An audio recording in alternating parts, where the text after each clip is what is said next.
I was 56 when I stood outside in the brittle February wind with 2 suitcases and nowhere to go. It was a Thursday. The air was sharp, the kind that stings your cheeks and makes your eyes water, not from emotion, but from the cold itself. Still, I didn't cry. I didn't shake. I just stood there, as still as the snow lining the curb, waiting for a moment that would never arrive. The sound of the door reopening, the call of my name, the voice of my daughter saying, "Come back in, Mom." But the door stayed shut. Behind it, warmth. Laughter from the TV. The scent of burnt garlic bread and the echo of words I'll never forget. "We're not a charity." That was Tyler, my son-in-law. He said it at dinner, like he was ordering a drink. Like I wasn't sitting right there across the table with a plate of pasta I'd made for them both. His fork scraped across the ceramic. He didn't even look up. "You're not working," he continued, his voice casual, dismissive. "How long is this going to last?" My daughter Emily, my only child, didn't say a word. Her head was bent over her phone, scrolling through something more interesting than her mother's humiliation. I looked at her. I waited. A second passed. Then two. Then, without glancing up, she said, "Maybe it's time you find something more stable, Mom." Just like that. No mention of the money I'd given them from the sale of my house in Lakewood. No acknowledgement of the fact that the down payment for their 3-bedroom townhouse had come directly from the life I built with their father. No gratitude for the dinners I made, the laundry I folded, or the silence I kept to avoid tension in the household. Not once had I raised my voice. Not once had I asked for help. I cleaned their bathrooms, I organized their pantry, I vacuumed in the early morning while they were still asleep. I refilled the Brita. I wiped their toddler's handprints off the glass patio door. I baked apple crisps on Sundays just because Tyler liked them warm. But that night, as they sat across from me with their faces lit blue from their screens, it hit me, I was not a person to them. I was a burden. A placeholder. A name on a chore schedule. That night, I packed quietly. I didn't slam drawers. I didn't cry. My room, a guest room, they called it, was at the back of the house near the laundry area. I zipped 2 bags with shaking hands, one with my clothes and toiletries, the other with things I couldn't leave behind, my husband's old fishing hat, the locket with Emily's baby picture, a quilt I'd sewn the winter he passed. I hesitated with the quilt. I stared at it for nearly a full minute, running my fingers over the stitching. I remembered the way he used to fall asleep on the couch wrapped in it, snoring softly with a newspaper on his chest. I remembered Emily as a little girl sitting on the floor beneath it, building forts and giggling. Then I folded it tightly, tucked it into the bottom of the suitcase, and left the room. No one noticed. The TV murmured in the living room. A can of beer stood sweating on the coffee table. Tyler's socked feet were propped on the ottoman I'd bought for them last Christmas.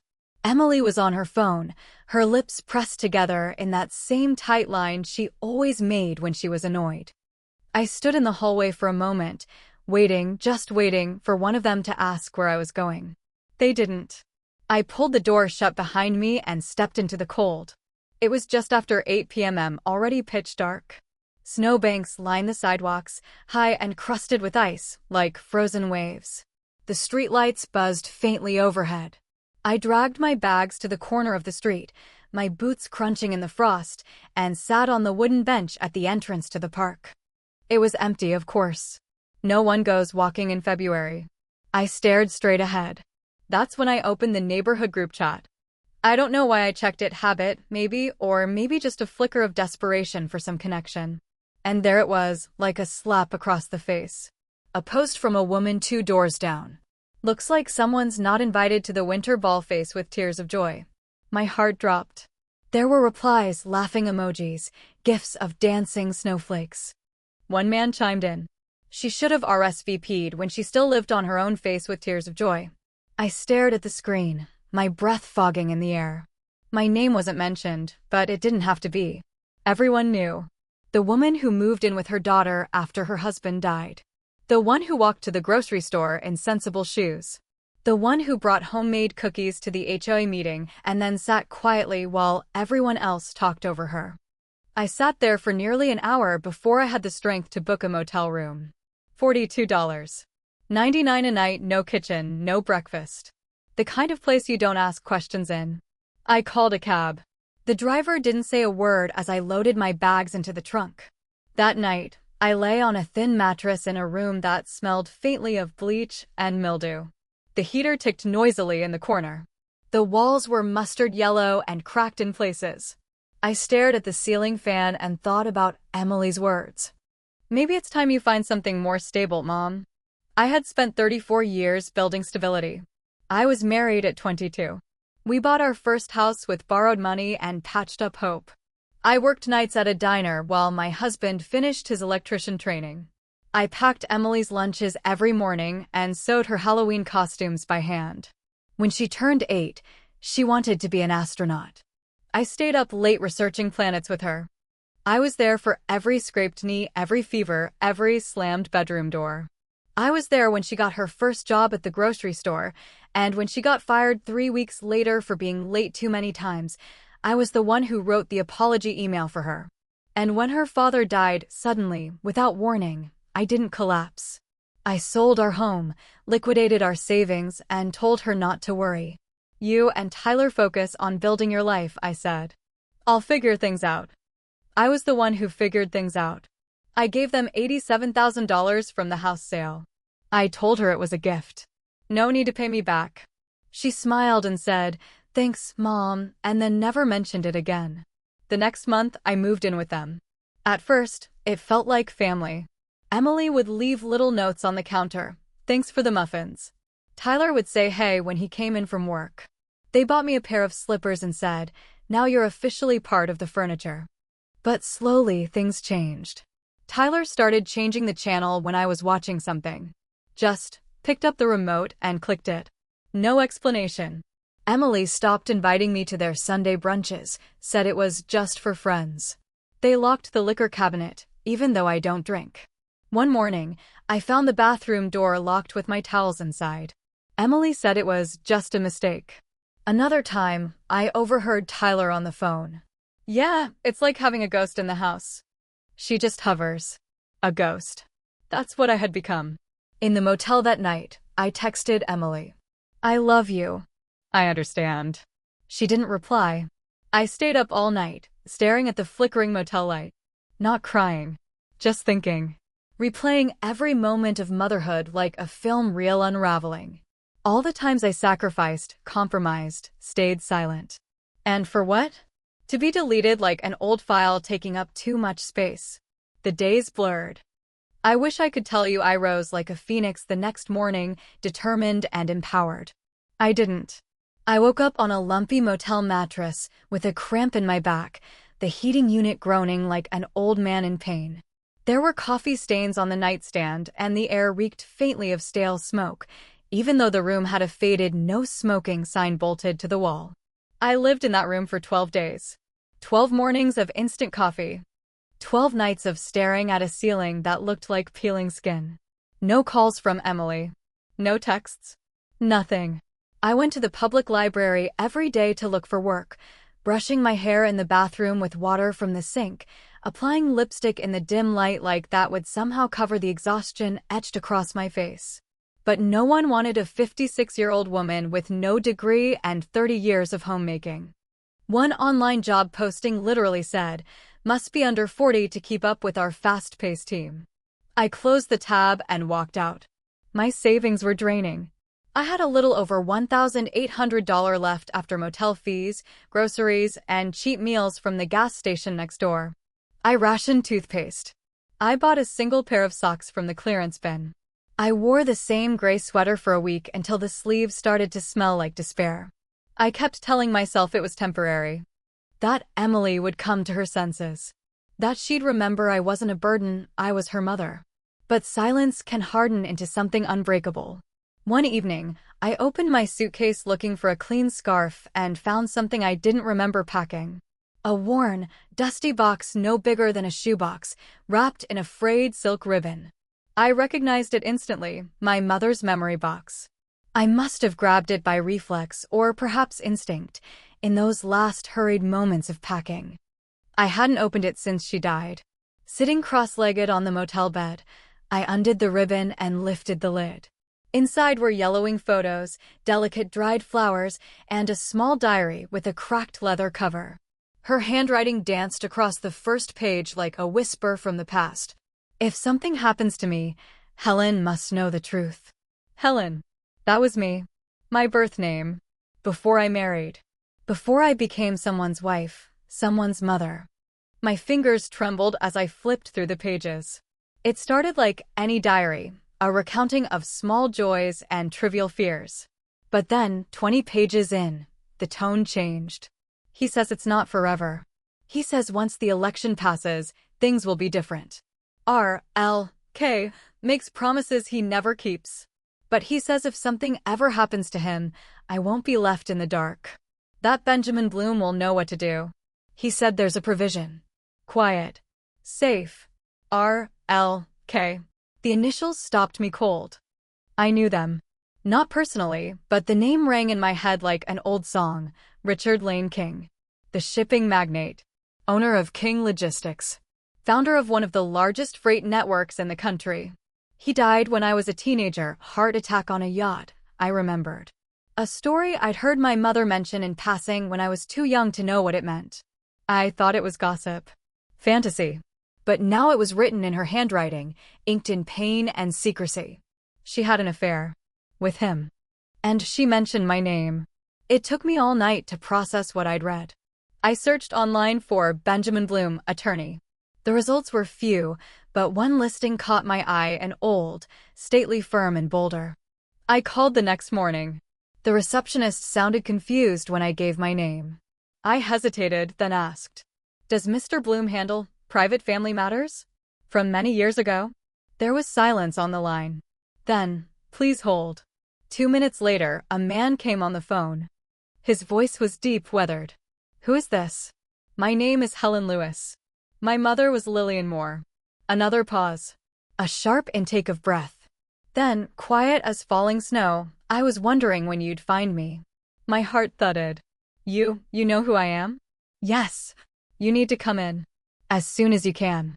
He gave me the address. I borrowed $20 from a woman at the motel desk, telling her it was for a prescription, and took the bus to Boulder that afternoon.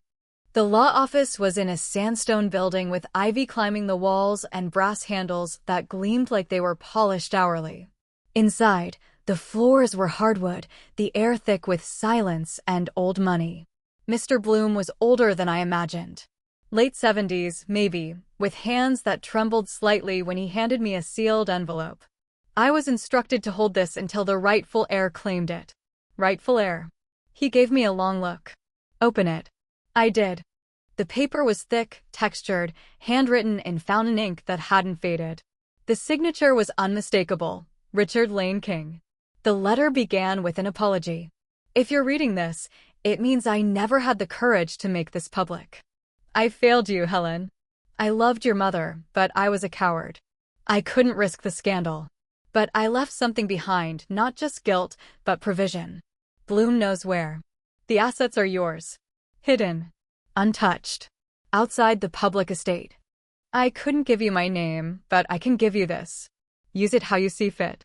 Be more than I was. Don't disappear." I read it twice. Then again. When I finally looked up, Bloom slid a manila folder across the table. Inside, account numbers, property deeds, investment portfolios. Not millions, but hundreds of thousands. Enough to breathe. Enough to rebuild. I didn't cry. Not there. Not in front of him. But in that quiet office, for the first time in weeks, the world stopped spinning. I had a name. A history. A legacy that wasn't just burnt garlic bread and closed doors. I had power. Not revenge. Not yet. But something that felt like gravity. And I knew exactly where to begin. I walked out of Bloom's office with the folder clutched to my chest like it contained oxygen. The sun had just begun to dip behind the Rockies, casting long gold shadows across the stone streets of Boulder. My legs felt like rubber. My lungs like they had forgotten how to breathe. I sat on a wooden bench outside a little bookstore and stared at nothing for a long time. There was no one to call. No one to tell. Emily wouldn't pick up. And even if she did, what would I say? Remember how you said I should find something more stable? Turns out I'm the hidden heir of a shipping empire. It felt surreal, theatrical, like it was happening to someone else. But inside that manila folder was proof: tax records, offshore accounts, a list of assets quietly tucked away under shell corporations and blind trusts, all set aside decades ago. Untouched. Unclaimed. The names on the documents didn't bear Helen Lewis, but Bloom confirmed every cent was mine. Set up before King's public estate passed through probate. A hidden inheritance for the child he never dared claim. I walked back to the motel in silence. That night, I didn't eat. I sat at the edge of the bed, turned the sealed envelope over in my hands again and again. Read the letter 4 more times. Don't disappear. That line stuck with me. I had disappeared. Slowly, over years. First in marriage, then in motherhood, then in widowhood, and most painfully at the dinner table of my own daughter. But now I had a choice. I spent 3 more days in that motel, quietly assembling myself. No declarations. No impulsive revenge. Just long hours at the library, opening bank accounts, filing paperwork, reading about real estate law and LLCs until my eyes burned. Bloom's assistant helped expedite the transfers. I told her I needed everything clean and invisible. She nodded like she'd heard that request before. I found a small apartment in Lodo, Denver's lower downtown district. The ceilings were high, the windows wide. It had white walls, new floors, and a small balcony that faced the morning sun. Rent was $2,300 a month. I paid a year up front. Then I bought a wardrobe. No labels. Just elegance, blouses with soft drape, trousers that skimmed the floor. A coat that whispered instead of screamed. Shoes that didn't apologize. I threw out my old sweater. Next came education. I signed up for an online course in contracts and estate management. Another in basic finance. I wasn't going to be stupid with this. I had made a career of undervaluing myself. Not anymore. Every night I sat at a small white desk, reading case law and financial regulations, sipping chamomile tea while snow fell outside the window like ash. I stopped texting Emily. Stopped waiting. A silence that had once hurt now became a balm. Then came the night I saw the listing. I was scrolling through tax lien property auctions, just curiosity at first, when the address caught my eye. I blinked. It was a condo unit. Modern. Brick facade. High ceilings. Stainless steel appliances. Emily and Tyler's building. The exact one. The HOA had defaulted on its tax obligations. The land beneath the building was being auctioned. Whoever owned it could collect rent or reassess the leases. Everyone would stay tenants, but under new ownership. The opening bid was shockingly low. Bureaucracy had buried it. I didn't think. I acted. I formed an LLC the next morning. HL Partners. I used a private attorney, paid double for speed and discretion. I wired funds from the trust. Registered the bid. Waited. I didn't tell Bloom. I didn't tell anyone. The auction ended quietly. My LLC won. There were no headlines. No emails. Just a plain PDF stamped with the county seal. A deed transfer. New ownership documents. My name, hidden behind the LLC. It wasn't revenge. Not even satisfaction. It was gravity. A silent reclamation of space. That night, I stood on my new balcony and looked out over the city. I thought of the hallway where I'd once stood, bags in hand, hoping for a flicker of humanity from my daughter. I thought of Tyler's voice. We're not a charity. And now I own the roof they slept under. Not to punish, but to balance. I started renovations on the building, nothing dramatic. Just structural maintenance, safety upgrades, modern fixtures. New lighting in the stairwells. Security cameras.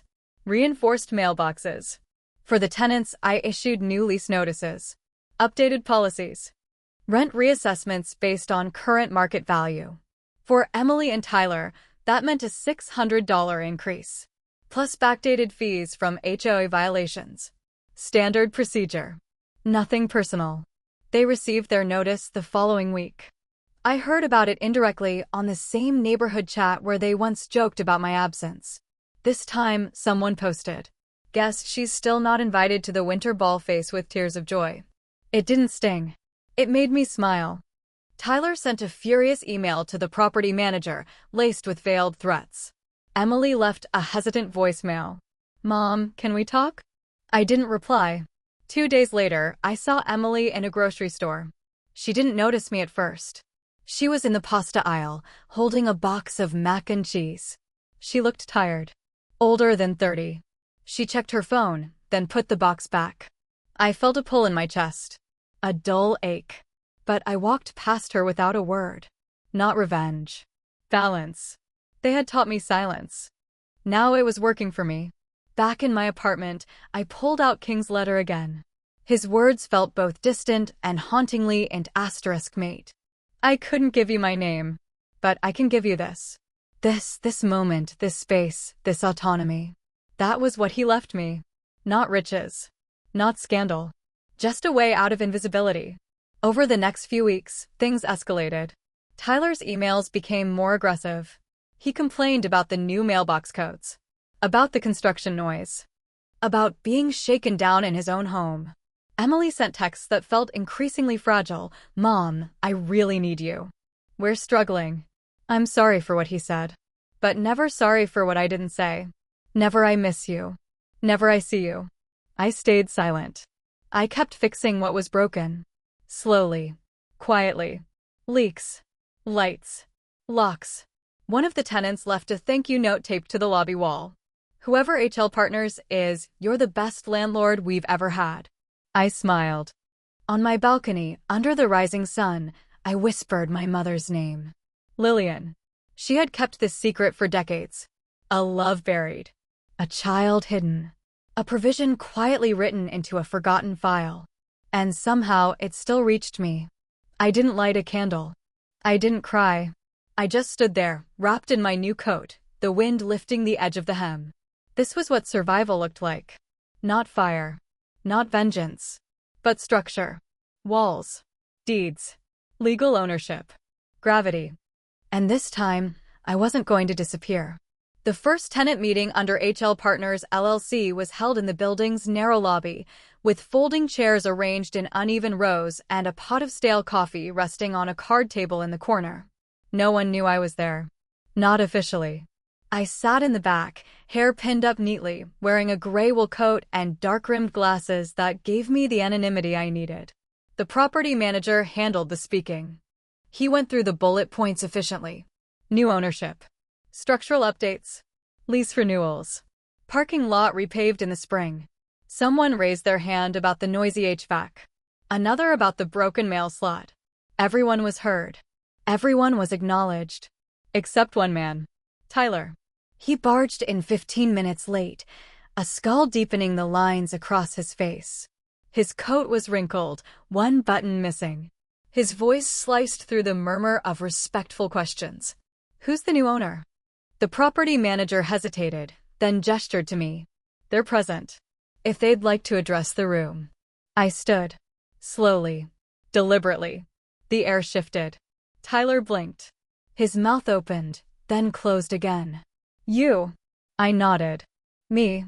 You've got to be kidding." He half laughed, half coughed. "This is some kind of twisted joke, right? No game. Just business." Whispers spread across the room. A few people turned in their seats, recognizing me now. A woman near the front whispered she used to live with them. I addressed the room calmly. "My name is Helen Lewis. I am the managing partner of HL Partners. You'll be receiving letters with more information about upcoming improvements, community standards, and contacts for maintenance requests.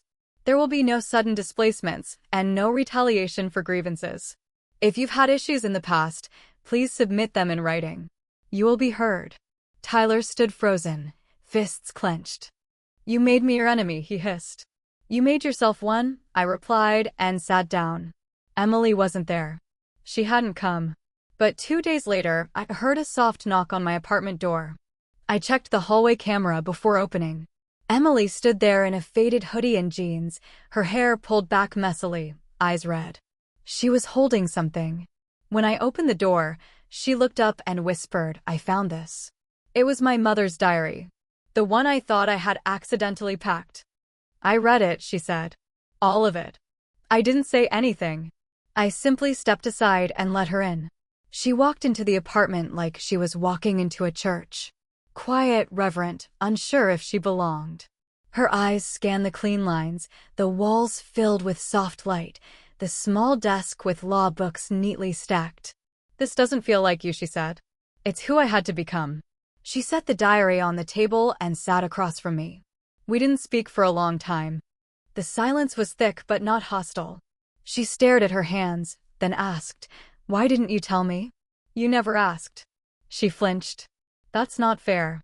"No, Emily," I said gently. "What wasn't fair was asking your grieving mother to find something more stable while you watched your husband call her a freeloader." She went quiet again. Then, almost in a whisper, "I didn't know it would hurt you that much." That sentence, it almost made me laugh. As if pain had levels. As if a mother could be dismissed in front of her child and not feel it in her bones. I didn't respond. She ran her hands through her hair. "Tyler doesn't know I'm here. He's been difficult." That was the word she chose. Difficult. "He yells more now," she continued. "About bills. About everything. He's up at night pacing. I think he suspects you own the building, but he doesn't want to believe it." I folded my hands in my lap. "Does he know you found the diary?" She shook her head.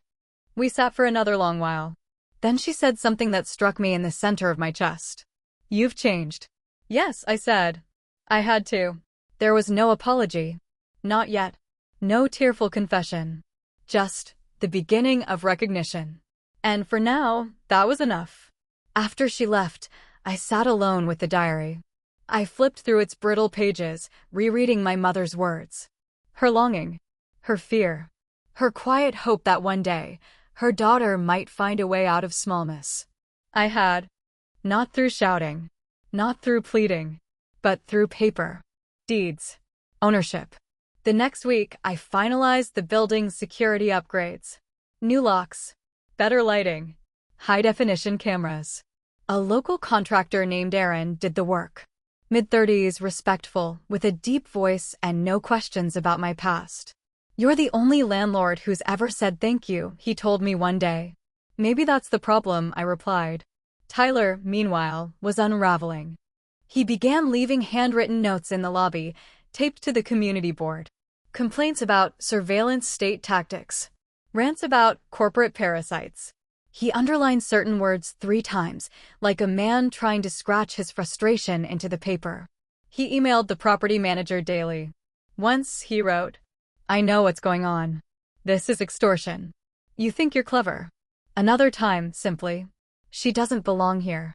She never did. That one almost made me respond. But I didn't. I let silence be my lawyer.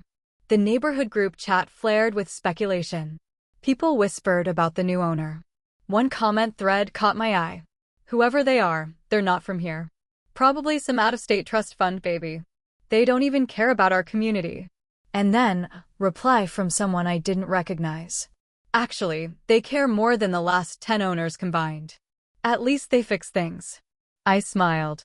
Sometimes justice doesn't wear a gavel. Sometimes it wears a cardigan and signs contracts under a pseudonym. Still, it wasn't revenge. If anything, it was grief, made legible. Each repair I made was an act of reclamation, not from Tyler, not even from Emily, but from all the years I had given and received nothing back. I was building something. Quietly. Brick by administrative brick. But then the notes stopped. The emails stopped. Which, in retrospect, should have worried me more than the noise. One morning, I found a plain white envelope in the building's shared mailbox. No stamp. No return address. Just my name, handwritten in block letters. Inside was a single sheet of paper. "I'll find out who you are. You'll regret this." No signature. But the handwriting was familiar. Angry. Heavy-pressed. The kind of script Tyler used when he wrote checks or left reminder notes on the fridge. I took it to the property manager, who passed it to building security. Then I called Bloom. "I want the LLC's privacy tightened," I said. "No loopholes. No leaks." He understood. I upgraded my apartment's locks. Changed my cell number. Not because I was scared, but because I was no longer interested in giving my enemies direct access. They had earned silence. They had earned distance. A week later, I passed Emily in the building lobby. She was holding a canvas bag full of groceries. Her coat was frayed at the edges. She smiled faintly. I nodded. We didn't speak. But I noticed she was no longer wearing her wedding ring. Tyler's car was gone. Some nights, when I sat on my balcony, I saw her walking alone along the sidewalk, head down, bundled tight in a scarf. Once, she passed the bench where I had waited that night in February with 2 suitcases and nowhere to go. She paused, looked at it, sat for a moment, then got up and kept walking. She didn't know I was watching. She didn't need to. The cruelty didn't come in a scream. It came in small things, petty, deliberate, and slow. It started with a trash bag. One morning, the property manager emailed me a photo, a full black garbage bag placed in front of the building's front steps. Unit 3A, the caption read, Tyler and Emily's unit. The lease agreement was clear. All trash must be disposed of in the designated collection area behind the building. It was a minor offense. But it wasn't a mistake. The next day, the same thing happened. Then again. I sent a formal notice. No reply. On the 4th day, someone slit the bag open. Garbage spilled across the entryway. Moldy bread, used tissues, a broken mug. The property manager called me, his voice tight. It's intentional, he said. And it's escalating. So I sent a violation fine. $75. Standard procedure. Tyler paid it, but not before mailing the check torn into 4 pieces. The note stapled to it read, You think money makes you untouchable. Try living with yourself. I did. And for the first time in years, it wasn't hard. I kept the pieces of the check in my drawer. Not as a trophy, but as documentation. Because I could see where this was going. Slowly, the mask was slipping. The cracks widening. The threats were starting to outnumber the silence. Emily stopped making eye contact in the halls. Her once gentle voice became clipped tight. She always looked tired. But she never moved out. The rent increases were modest. Fair. Calculated by market standards. But Tyler saw them as a declaration of war. He began filing complaints. Dozens of them. The hallway smells like paint. The washer cycle's too long. The parking space is uneven. There's a light bulb out in the stairwell. Each one was passive-aggressive. None legitimate. All documented. Then came the noise. Late one night, I was awoken by a pounding sound, repetitive, heavy, like someone slamming a door over and over again. It was coming from their unit. The following morning, a downstairs tenant emailed to say she heard screaming. A woman crying. Something breaking. I filed an incident report. A warning letter went out. Emily signed for it. A week later, during a routine inspection, the maintenance team found a fist-sized hole in the drywall of their hallway. No explanation. No apology. I didn't need one. They were breaking apart, and they wanted to take the walls down with them. Meanwhile, other tenants were thriving. The upgraded laundry room was spotless. Mailboxes had working locks for the first time in 5 years. Complaints dropped. Rent was on time. One woman left a homemade pumpkin pie outside the manager's office with a note, for HL Partners. Thanks for caring. Tyler, of course, saw every improvement as a personal attack. He posted rants on Reddit and in local Facebook groups, calling the new landlord a shadow tyrant and a faceless capitalist overlord. He even tried to organize a rent strike. 2 people joined. They both paid by the end of the month. But what broke him wasn't the finances. It was the ball. The Winter Arts Ball had always been a social anchor for the neighborhood. Hosted at the Downtown Art Museum, tickets were expensive, the guest list curated. Years ago, when I was still Helen the mother-in-law, Emily dreamed of going. She used to send me links to dresses and say, maybe one day, if we ever get invited. I remembered those messages. I remembered nodding politely, even offering to help her with alterations if the day came. Well, the day came. I donated anonymously. $50,000 through my trust. Enough to fund the arts program's expansion for the next 3 years. Enough to earn the donor a spotlight at the ball and an honorary plaque in the museum's new wing. They didn't know it was me. Not yet. But I knew they'd be there. And they were. I watched from the shadows as Tyler paced near the coat check, adjusting his tie like it was strangling him. Emily wore a green satin gown I didn't recognize. Her smile was strained. She looked thinner. Her left hand was bare.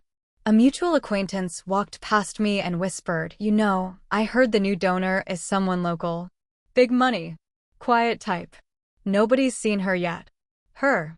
She said her. The director approached the podium midway through the evening. "Tonight," he said, "we honor a mysterious benefactor whose gift will shape this institution for generations to come." Tyler stopped mid-sip of champagne. Emily's head tilted. The director continued, "While they've asked to remain anonymous, we couldn't resist sharing the initials that signed the check. H.L." There was a pause. A gasp. And then a ripple of recognition. Tyler's glass slipped.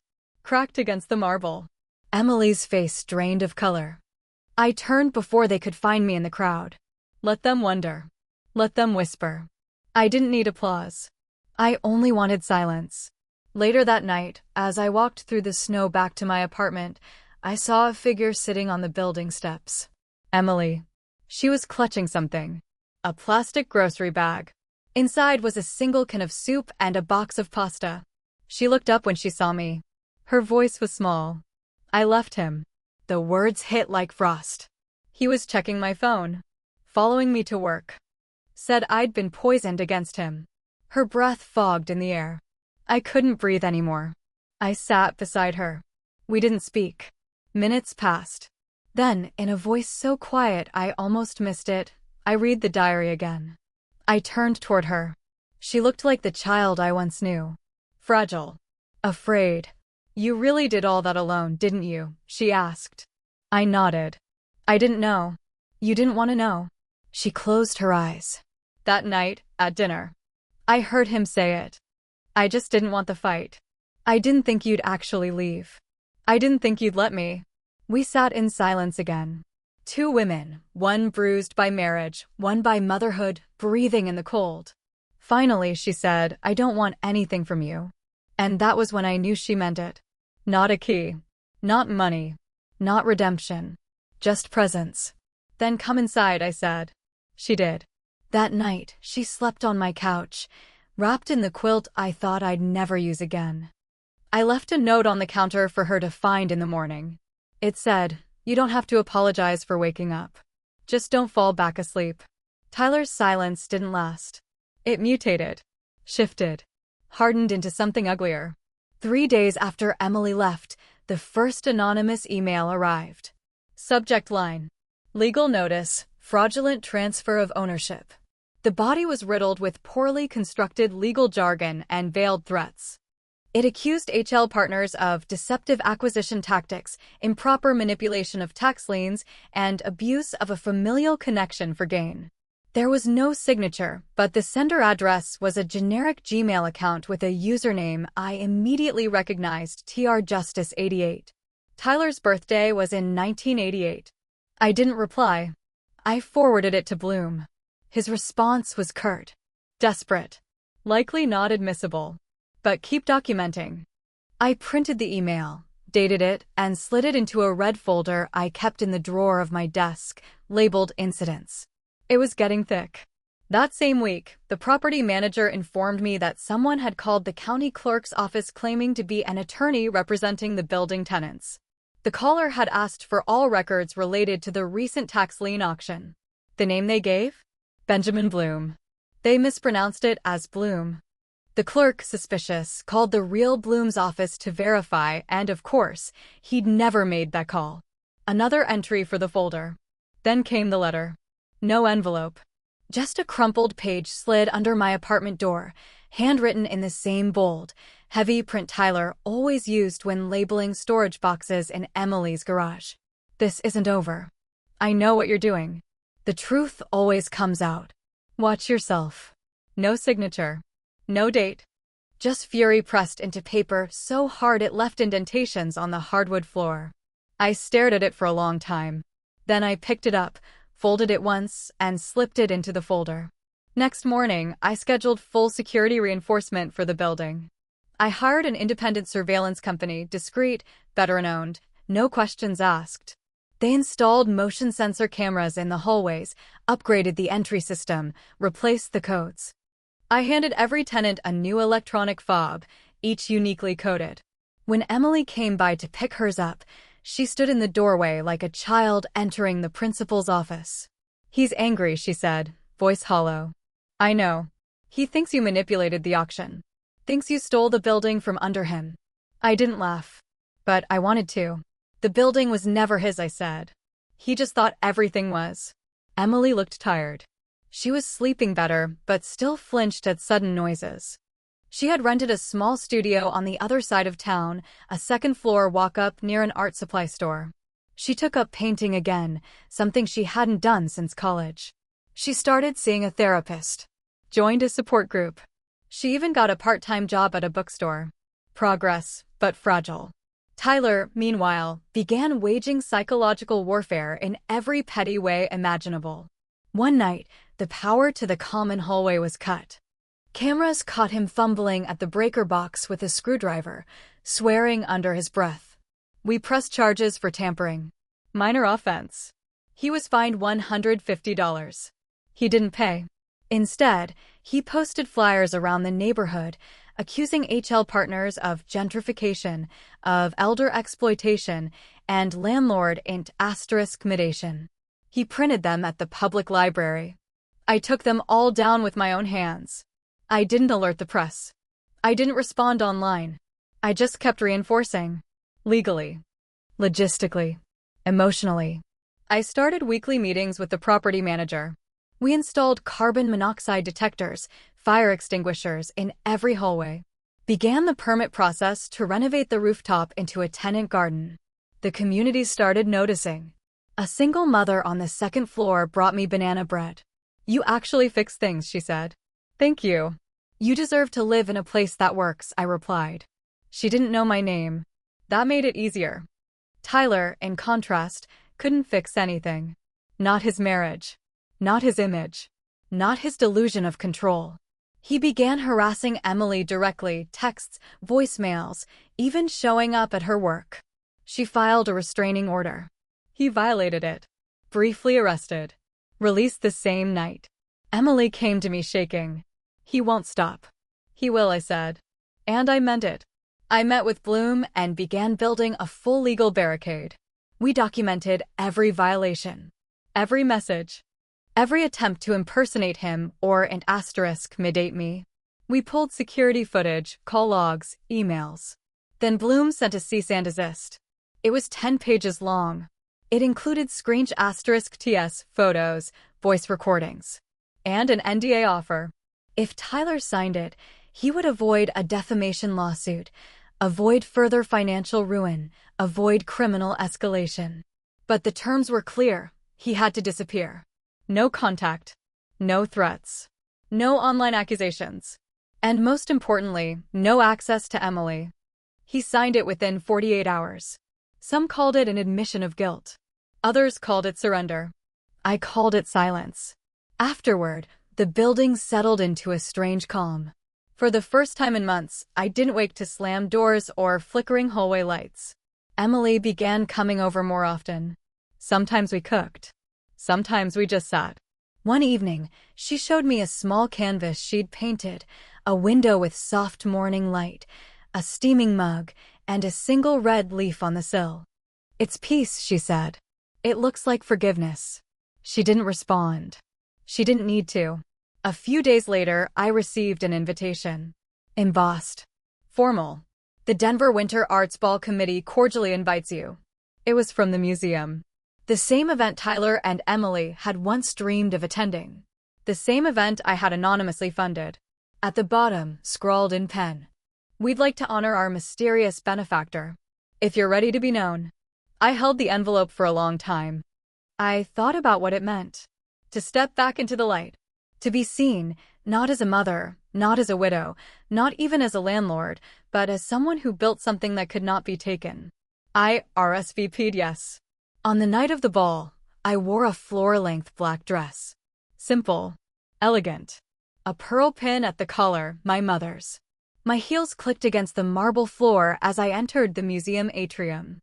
The same women who had once whispered about me on group chats were now sipping champagne in sequin gowns, their laughter sharp and hollow.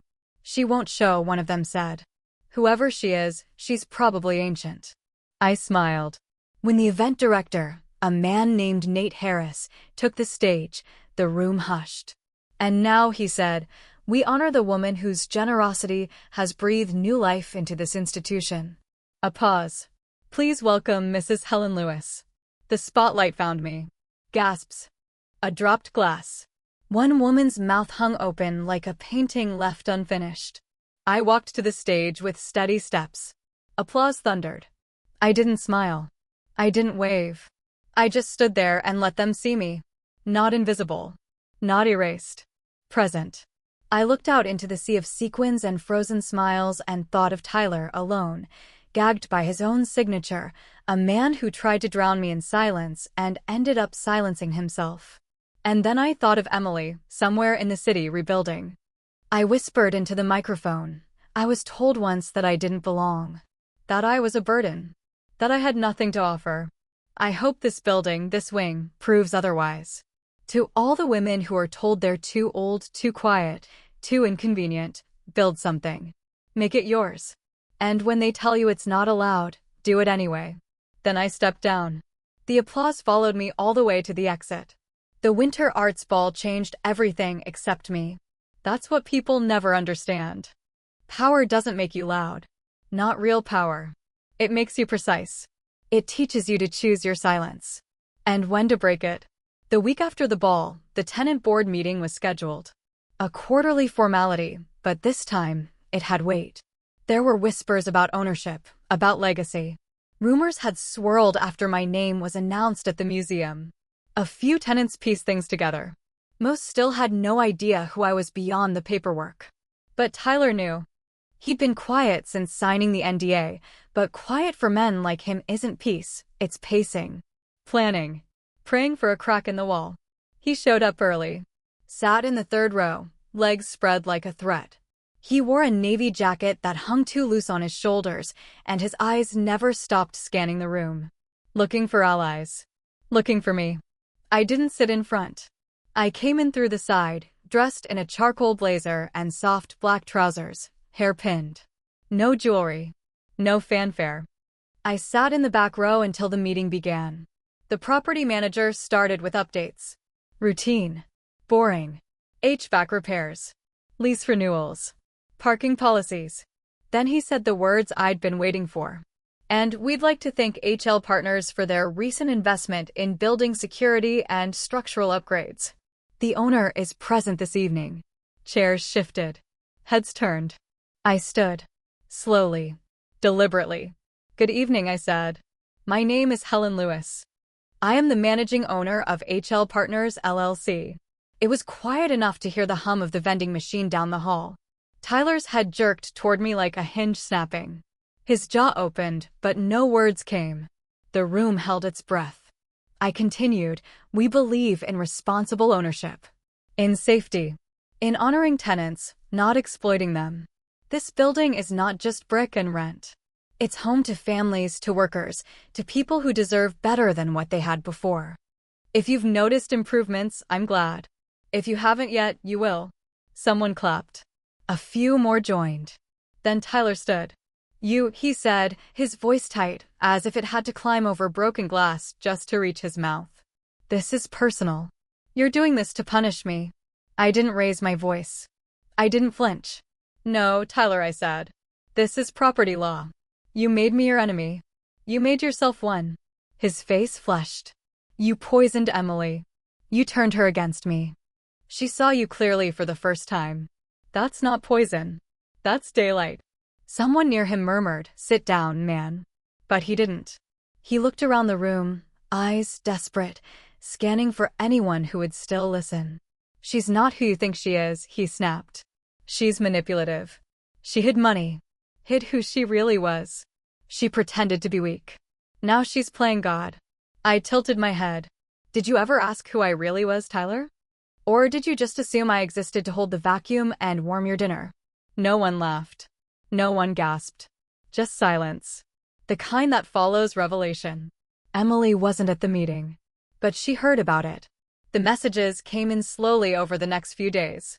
Tenants emailed thank yous. One sent a digital card. Another slid a note under my door. Thank you for reminding me that women our age can still surprise the world. Emily came over 2 nights later. She didn't knock. She used her code. I'd given her one quietly weeks ago. She walked in holding something wrapped in a blue cloth. I found it, she said. It was the locket. The one I had worn every year until Tyler called it a tacky relic. Inside was her baby picture. And a photo of my mother. I'm sorry I forgot who you were, she whispered. I didn't say anything. I just reached out and closed her fingers around it. That night, we ate grilled cheese on my balcony while the lights of the city blinked like stars in reverse. You know, she said, he used to joke that if you died, we'd finally be able to breathe financially. I thought it was just stress. But now, she trailed off. I looked at her. Now I think he meant it. I didn't respond. I didn't need to. 3 days later, Tyler broke the NDA. I saw it on a Facebook thread, one of those semi-private neighborhood groups where anonymity is an illusion. He posted a rant under a burner profile, but his phrasing was unmistakable. Phrases like elder manipulation and toxic maternal narcissism gave him away. Bloom moved fast. Cease and desist, then a formal motion. We had audio logs, security footage, printouts, witness statements. Enough to make him legally unhireable in any property firm again. Tyler disappeared within the month. Word was he moved to Nevada. Took a job managing a storage unit facility off the highway. Emily never asked where. She didn't care. The building entered a kind of golden silence. Tenants paid on time. Repairs happened swiftly. The security system worked. People smiled in the halls. One morning, I opened my mailbox and found a letter. No return address. Just a small, pale envelope. Inside, a single note. You won. He's gone. I hope you find peace now. E. I folded the letter and placed it inside the red folder marked incidents. Not because it was more evidence, but because it was proof the fire was finally out. That weekend, I walked by the bench. The same one where I sat months ago with my suitcases and my shame. Someone had left flowers there. I sat. Closed my eyes. It was sunny, but I felt cold. Not from the weather, but from memory. That night in February had felt like the end. But it had been the beginning. I didn't return to Emily's house. I didn't retrieve anything I'd left behind. My quilt. My old mugs. A photo or two. It could all stay buried. Instead, I bought myself a new necklace. A gold chain with a small compass pendant. It wasn't sentimental. It was directional. 2 weeks later, I was invited to speak at a private women's equity conference. The theme was reinvention over retirement. They wanted my story. I said yes. When I arrived, the room was filled with gray hair and strong spines. Women in their 60s and 70s who had lost jobs, lost marriages, lost homes, but not themselves. I told them the truth. About erasure. About giving too much. About reclaiming not just space, but identity. Afterward, a woman approached me with tears in her eyes. You're the mother I wish I had, she said. I smiled. Be her for yourself. It's never too late. That night, I sat by the window of my apartment, sipping tea. My phone buzzed. A text from Emily. I started painting faces again. I think I'm finally seeing mine. I replied, good. Frame it. Sign it. Hang it where no one can ignore it. She didn't reply. She didn't need to. Emily called the morning the museum plaque was unveiled. Not to congratulate me, just to talk. That was our rhythm now. Quiet honesty. No grand gestures. I finally gave up the storage unit, she said. I found a box with my wedding veil. It still smelled like roses. She didn't cry. Neither did I. What did you do with it? I burned it. A long silence. Then she added, there were court papers inside, too. Ones he never filed. Prenup nullifications. Power of attorney requests. All unsigned, but prepared. I swallowed. He planned it. She nodded through the phone. Even back then. We didn't say it, but we both knew he had always seen my death as a solution, not a tragedy. Later that day, my lawyer Bloom forwarded an email Tyler had mistakenly CC'd to a journalist. In it, he called me a parasitic matriarch who faked poverty to manipulate the court of public opinion. He attached a fake psychiatric evaluation form he had drafted himself, trying to claim I was mentally unfit to manage property. It was pathetic, sloppy, but legally dangerous. We sent a warning through the court. His lawyer, cheap, fresh out of school, begged us not to pursue criminal fraud. Tyler signed a full retraction. The NDA was updated, more restrictive. Now, even thinking my name aloud in a public setting was a potential liability. And that's when he vanished. No forwarding address. No last threats. Just a digital silence that spread like a bruise across the neighborhood he once lorded over. One day, his name disappeared from the mailbox of Unit 3A. A for rent sign appeared a week later. Emily didn't go back to the condo. She didn't want the memories. I didn't blame her. She was saving for a tiny home now, a real one. On wheels. She said the idea of a house that could be moved gave her comfort. Maybe someday I'll park it near the ocean, she said. Not to escape. Just to breathe different air. That same week, I received another invitation, formal, crisp, hand-delivered. You are cordially invited to attend the unveiling of the Lewis Winters Arts Wing at the Denver Museum of Contemporary Art. My name. My mother's. Side by side. For all those years she'd been erased as a mistress, as a secret, now she'd stand in stone. And me, her legacy, beside her. I went. I wore midnight blue. Velvet. Not for beauty, but gravity. As I entered the lobby, flashbulbs flickered. Not paparazzi, just the museum's press team, documenting the woman who had reshaped their budget. I didn't pose. Just walked straight through to the gallery. The plaque was mounted on marble, beneath an arch of sculpture and light. The Lewis Winters Wing. In honor of women who endure, and the daughters they raise to endure more gracefully. A woman beside me whispered, "That's the line she donated with." It wasn't. I hadn't written that. Emily had. She stepped beside me just as I was reading it. She wore simple black, her hair down, no makeup. "You wrote that?" She nodded. I wanted them to know it wasn't just about money. A man approached us then, Nate Harris, the event director. He cleared his throat. "Helen, we'd like to formally acknowledge you tonight. On stage. If that's okay." Emily looked at me. I shook my head. "Not tonight," I said. "Let the walls speak." That night, at the reception, the same gossipy women who had once whispered about me, "She lives with her daughter now," were now elbowing each other, mouths full of canapes, wondering how I pulled it off. One of them approached. Sandra Pierce. HOA queen. Perfume like battle smoke. "You know," she said, voice syrupy, "we all wondered what happened to you. Then you show up with a wing named after you. Quite the comeback." I smiled politely. It wasn't a comeback. It was a return. To what? To myself. She didn't understand. She didn't need to. As the crowd thinned, I noticed a man near the exit holding a glass of red wine, watching me. Not Tyler, but familiar. He approached. "I'm Richard Lane King's nephew," he said. "I handle the family foundation now." I stiffened. "Oh." He nodded. "We always suspected there were other arrangements." He was generous. Private. But this. He gestured at the plaque. "This is better than any monument we ever gave him."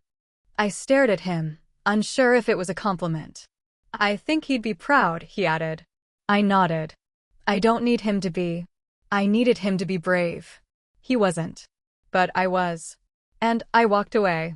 At home that night, I kicked off my shoes, took off the velvet, and stood barefoot on my cold tile kitchen floor. I brewed tea. Sat in silence. The museum program lay on the table, with the plaque photo on the back page. I stared at it for a long time. Then I opened my desk drawer. Pulled out the red folder. The one labeled Incidents. I lit a match. Fed it one page at a time into the sink. Emails. Letters. Screen grabs. Gone. Ash and memory. I didn't need them anymore. Not because I forgave. Not because I forgot. Because I had one. Not loudly. Not cruelly. Not by force. By staying. By surviving long enough to write the ending myself. A week later, I received a card in the mail. No return address. Just a watercolor of a window with light pouring through. Inside, in Emily's handwriting. Thank you for letting me fall apart. And for not letting me stay there. Underneath it, a quote from her favorite poet. The mother may be the first home, but a daughter must one day build her own. I placed it on the mantel, next to a photo of my mother. And one of Emily as a child, in overalls, paint smeared on her nose, holding up a canvas of crooked sunflowers. I stood there, tea in hand, and asked myself quietly, what will they say about me when I'm gone? Maybe they'll say I owned too much, cared too little, stayed too quiet too long. Or maybe they'll say I did what women have always done, carried, endured, and finally, reclaimed. The final letter from Benjamin Bloom arrived in a white envelope, thick with formality and closure. It bore the firm's embossed seal and a single line typed on the front. All matters concluded. Inside were the final documents, ownership transfers, bank consolidations, the official dissolution of HL Partners LLC. The LLC had served its purpose. My name no longer needed to hide behind anything. There was a sticky note attached in Bloom's neat handwriting. You outmaneuvered them all. Quietly. That's the art. I didn't smile. I just folded the papers, filed the originals, and fed the copies through my shredder. Some battles don't end with a bang. They end with paperwork and silence. A week later, I sold the building. Every unit, every square foot, every cracked tile that once echoed with Tyler's footsteps. Gone. The offer came from a community development trust, a co-op run by tenants, funded by a grant. They wanted to make the property permanently affordable housing. I sold it to them at under market value. It was never about profit. It was about reclamation. My profit went two places. Half of it I donated to a women's shelter downtown. One I had visited once, quietly, on a whim, after reading their mission statement online. They housed survivors, helped rebuild credit, taught classes on legal rights and career reentry. They named the new wing after my mother. The Lillian Moore Residence. A place to begin again. The other half I used to buy a small house in Arvada. A quiet neighborhood with old oak trees, cracked sidewalks, and a yard full of stubborn dandelions. 2 bedrooms. 1 bath. A porch swing. A kitchen that got just enough morning light. I paid in cash. No mortgage. No signatures but mine. Emily helped me move. She carried boxes of books and made fun of how many sets of measuring spoons I owned. We grilled cheese sandwiches in the bare kitchen on the first night. I burned mine. We laughed. For the first time in years, the sound wasn't forced. Emily's art was selling now. Small prints. Commissions. Nothing extravagant, but enough to cover her rent and groceries. She worked part-time at the bookstore and taught a weekend watercolor class at a local studio. One afternoon, I found her sitting on the porch, sketching the tree outside. You know, she said, without looking up, for a long time I thought strength meant never needing anyone. And now? Now I think it's about knowing when to stop giving everything to people who only take. We didn't speak for a while after that. Just watched the wind shuffle through the leaves. Tyler never resurfaced. Not in court, not in inboxes. He became a footnote, a cautionary tale among those who whisper about karma. No one missed him. Not even his old drinking buddies from the HOA board. One of them emailed me privately weeks later. You always deserved better. Sorry it took us so long to see it. I didn't reply, but I saved the email. Not as forgiveness. Just acknowledgement. In April, the museum sent me a photo of a group of girls from the local elementary school standing under the Lewis Winters Wing plaque. They were holding handmade thank you signs. One of them had written in crayon, "Thank you for making space for girls like us." I printed it, framed it, not for vanity, for proof that legacy isn't built on nameplates. It's built on decisions made when no one's watching. My new house grew into itself slowly. I planted herbs, hung wind chimes, got a cat, named her Clover. Every morning, I brewed strong tea and stood by the window, watching the light change across the floor. The silence, once unbearable, was now symphonic. Emily started visiting on Sundays. Sometimes she stayed over, slept on the guest bed under a new quilt I stitched myself. Not to impress. Just to do something with my hands besides gripping paper and memory. One Sunday, she brought a man. Tall. Kind eyes. A carpenter. He'd helped her build the frame for a large canvas project. "This is Jonah," she said. "He doesn't flinch when I talk about my past." I liked him immediately. He spoke to me like I wasn't just someone's mother. That mattered. I watched them from the kitchen while they picked basil from the garden. She laughed, a full laugh, not the tight, careful kind she used to wear like armor. After they left, I stood at the sink and whispered to myself, "It's enough now." And it was. I started writing again. Just small things, essays, reflections. Bloom suggested I compile my story. Said a local press might be interested. I wasn't sure, but I wrote anyway. One piece was titled, "How to Disappear Without Dying." Another, "The Weight of Being Useful."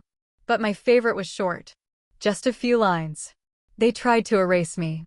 With silence. With shame. With the myth that a woman's worth ends when her usefulness does. But I wasn't made of ink. I was made of fire. And fire writes back. I never published it. I just folded it neatly and tucked it behind the photo of my mother. She would have understood. One evening, I walked past the bakery where I used to buy Sunday rolls for Emily when she was a child. The same woman still worked the counter. She didn't recognize me at first. Then she paused. "Helen." I nodded. She blinked. "You look different.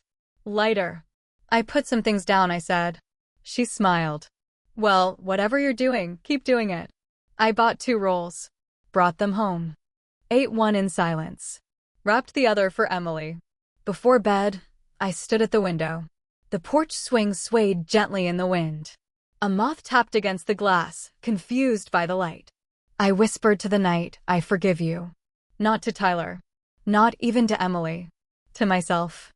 For the years I gave without keeping any for me.